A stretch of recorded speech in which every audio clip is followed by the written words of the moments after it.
Hello, this is Conrad, and in this video we're going to cover the basics of Simplify3d. So Simplify3d can be found on the desktop of just about any of the computers in the robotics lab. And as I just double-clicked it, and sometimes you see this window here, and what you want to do is just hit the X on that and it'll still open, and it'll bring us into Simplify3d. So let's import the dog bone that we've been working on. Here we go. And basically you left click and hold down and you can rotate it around and do this with it.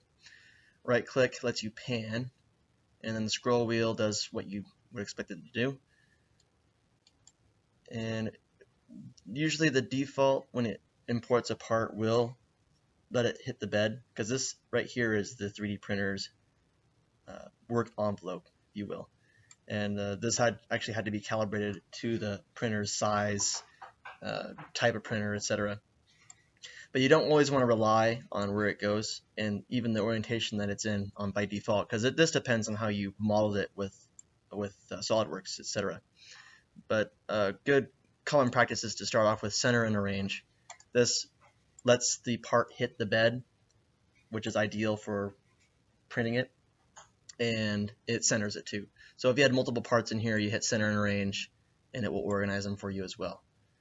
So anyway, as for the basics, there's most everything you need is right here on this toolbar.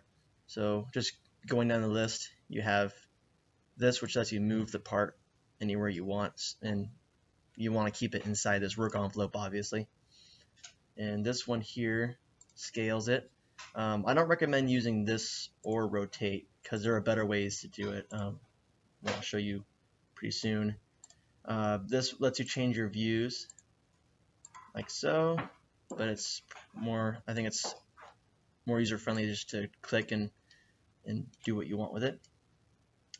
And I want to go ahead and show you what the proper way of manipulating these parts in here is to simply just double-click the part.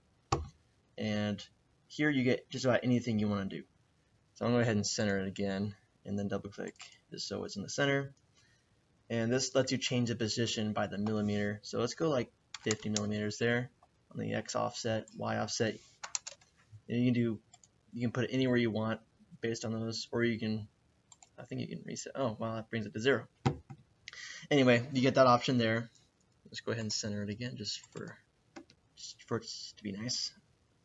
You can scale it, so the percentage right here, if you want it to be twice as big, you just put down 200, and now it's twice as big.